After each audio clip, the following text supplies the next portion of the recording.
সম্মানিত শিক্ষক শিক্ষিকা ভাই বোনেরা এবং সিনিয়র শিক্ষার্থীরা, আজকে আমি আপনাদের সম্মুখে পবিত্র কোরআন বোঝার জন্য আরবি ব্যাকরণের গুরুত্ব নিয়ে কিছু আলোচনা করব। আমা তাওফিক ইল্লা বিল্লাহ।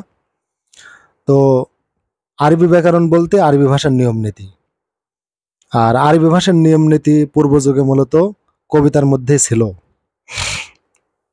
এজন্য আল্লাহ রসুল সাল্লাল্লাহু আলাইহি ওয়াসাল্লাম কোরআন বোঝার জন্য কবিতার মধ্যে তার নিরসন বা তার ফায়সালা বা তার সমাধান খুঁজতে বলেছেন। পরবর্তীতে সাহাবীদের যুগে এসে আরবি ব্যাকরণের গ্রন্থ তৈরি হয়েছে এবং আরবি ব্যাকরণ দিয়ে মূলত আরবি ভাষার নিয়ম নীতি জানা যায়।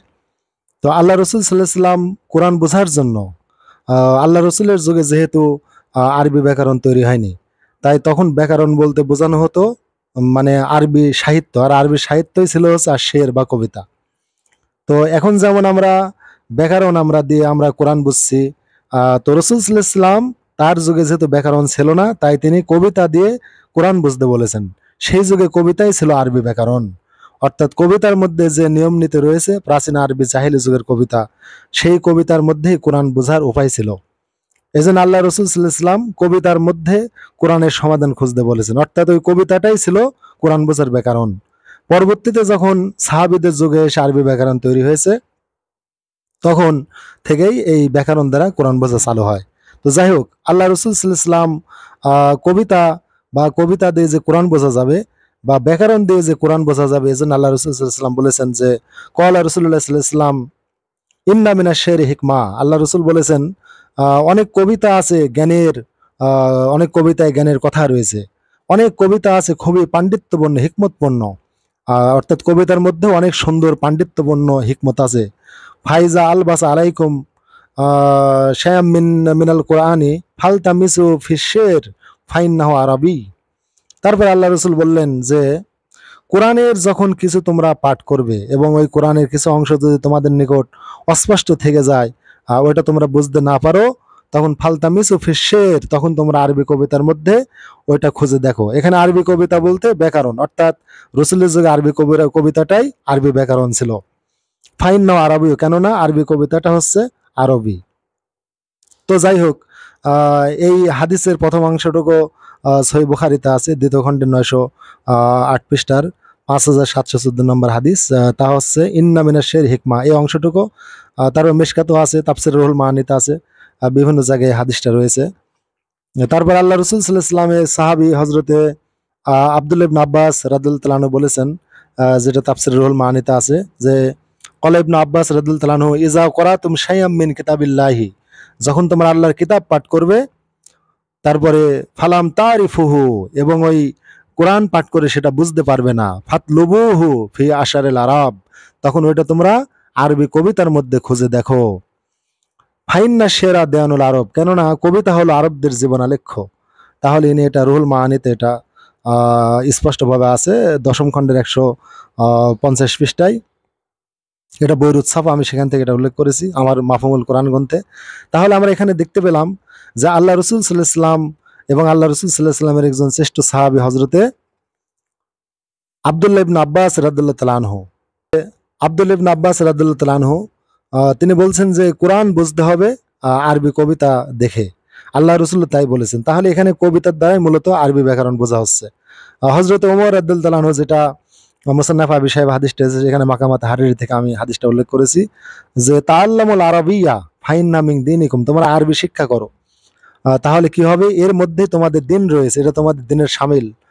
অন্যত্র তিনি বলেছেন যে তুআল্লিমু আওলাদাকুম বিল আরাবিয়্যা ফাইন্না মিন দীনিকুম, তোমরা তোমাদের সন্তানদেরকে তোমরা আরবি শিক্ষা দাও, কেননা এই আরবির মধ্যে তোমাদের দিন রয়েছে। তো আমরা এখানে জানলাম যে আল্লাহ রসুল সাল্লাল্লাহু আলাইহি ওয়াসাল্লামের যুগে যেহেতু ব্যাকরণ ছিল না, তখন আরবি কবিতাটাই মূলত ব্যাকরণ। কিন্তু সাহাবীদের যুগে যখন আরবি ব্যাকরণ তৈরি হয়, তখন থেকেই ব্যাকরণ দিয়ে কোরআন বোঝা হয়। তো আসলে আরবি ব্যাকরণ না বুঝলে কতটা জটিল হবে কোরআন বোঝা, সেটা আমরা লক্ষ্য করছি যে নাহাবুল কাফি থেকে, যে মাররা সাইয়্যিদুনা ওমর ইবনে খাত্তাব রাদিয়াল্লাহু তাআলা আনহু, যে হযরত ওমর রাদিয়াল্লাহু তাআলা আনহু কি করলেন, একদল লোকের পাশ দিয়ে গেলেন। তো যাই হোক, তারা মানে প্রশিক্ষণ দিচ্ছিল, হয়তো তিন নিয়ে তারা প্রশিক্ষণ দিচ্ছিল। তখন তারা কি করলো, ফাকালু, তখন তারা হযরত ওমরকে দেখে বললেন, ইন্না কওমুম মুতাআল্লিমিন, তো যাই হোক, ফারদ আনহুম গদিবান। তারপরে তারা বলল কি ইন্না কওমুম মুতাআল্লিমিন, আমরা হলাম প্রশিক্ষণার্থী দল। তাহলে এখানে ইন্না হরিফ মুসাব্বাহুন বিল ফেল, নাটা হলো ইন্না এর এসএম। তাহলে এটা হলো মুফতাদা অর্থাৎ ইন্না এর এসএম। তাহলে কওমুন হলো মাউসুফ আর মুতাআল্লিমিন হলো সিফাত। তাহলে কওমুনে পেশ হলো আর মুতাআল্লিমিনটা হালতে নজবিতে হলো, হালতে জরুরিতে হলো। যেহেতু এখানে মুতাআল্লিমিন এটা হালতে নজবি জরুরি ওই অবস্থায় এরাবটা হয়। তাহলে এখানে কওমুন হলো রফা, আর এখানে মুতাআল্লিমিনকে তারা বানালো কি হালতে নজবি বা জরুরি। তাহলে এখানে কিভাবে এটা বানালো তাহলে তারা এটা কি ভুল করলো? এটা তারা ভুল করলো যে ইন্না এর এসএম হলো না, আর কওমুম মুতাআল্লিমিন এই মৌসুফ সিফত মিলে এই ইন্না এর খবর হবে। তাহলে কওমুম মুতাআল্লিমুন হওয়ার কথা ছিল। তাই এখানে প্রকৃত বাক্য যেটা সঠিকভাবে সেটা হবে যে তারা ভুল করেছিল এই মুতাআল্লিমিনে, সব সঠিক হলো মুতাআল্লিমুন। তাহলে এখানে প্রশিক্ষণার্থী দল, তারা ছিল প্রশিক্ষণার্থী দল, তাহলে তারা মুতাআল্লিমিন বলে ফেলেছে, এর দ্বারা তারা ভুল করেছে, হবে মুতাআল্লিমুন। তখন ওমর রাদিয়াল্লাহু তাআলা তাদেরকে ধমকালেন যে বিষয়টা আসলে এরকম না, এরকম। তাহলে এখানে ইন্নায়ের আমল যদি না জানা যায় তাহলে এই আরবি কিভাবে তারা পারবে? তাহলে সাহাবায়ে কেরাম আরবি ব্যাকরণের উপর কত গুরুত্ব দিতেন। তারপরে অন্য এক বর্ণনায় ইমাম কুতাইবা হলো আরবি সাহিত্য জগতের একজন উজ্জ্বল নক্ষত্র। তার অনবদ্য গ্রন্থ হলো কিতাবুশ শের ওয়াশ শুআরা, যা পৃথিবীর একটা অনন্য এবং সুবৃহৎ আরবি ভাষার গ্রন্থ। তো তিনি এই কিতাবুশ শের ওয়াশ শুআরা একটা সুবিখ্যাত গ্রন্থ লিখেছেন। তো তিনি বলেছেন যে সামি আরবি মুয়াজ্জিনান ইয়াকুলু, যে এক আরববাসী এক মুয়াজ্জিনকে বলতে শুনলো যে আশহাদু আন্না মুহাম্মাদার রাসূলুল্লাহ। এখানে কি হবে? বিনাজবে কালিমাতি রাসূল আল্লাহ ফাকালা ওয়াই হাকা তাফাল মাজা। তাহলে এক আরবীয় লোক এক মুয়াজ্জিনকে বলতে শুনলো কি আশহাদু আন্না মুহাম্মাদার রাসূল আল্লাহ, অর্থাৎ এই লামের উপরে জবর দিয়ে পড়েছে। বিনাজবে কালিমাতি রসুলা, এই যে রসুলা, রসুলকে জবর দিয়ে পড়েছে, কিন্তু এখানে কি রসুলে জবর হবে? আশহাদু, এখানে যেহেতু আন্নাটা হচ্ছে এখানে আমরা এটাকে হরিফ মুসাব্বাহুন বিল ফেল ধরি। তাহলে হরিফ মুসাব্বাহুন বিল ফেল তার ইসমকে দেয় নসব, খবরকে দেয় রফা। তাহলে আন্না মুহাম্মাদান রাসূলুল্লাহ, এখানে রাসূলুল্লাহ হবে। তাহলে আশহাদু আন্না মুহাম্মাদা রাসূলুল্লাহ, কিন্তু মুয়াজ্জিন পড়েছিল রসুল আল্লাহ, এই যে লামের উপরে জবর দিয়ে পড়েছে। তাহলে ইন্না হরিফ মুসাব্বাহুন বিল ফেল এখানে মাঝখানে হওয়ার কারণে আন্না হয়েছে। মুহাম্মাদান ইসমে ইন্না আর রসুলু মুজাফ, আল্লাহ মুজাফ ইলাই। তাহলে এখানে মুজাফ ইলাই মিলে এখানে আন্নায়ের খবর হয়েছে। তাহলে রসুল এখানে পেশ হবে, কিন্তু মুয়াজ্জিন বেচারা দিয়েছিল কি জবর। তাই আরবি লোক বললে ওয়াই হাকা, তোর পুরা কপাল, তুই ধ্বংস হ, তাফাল মাজা, তুই একই করিলি।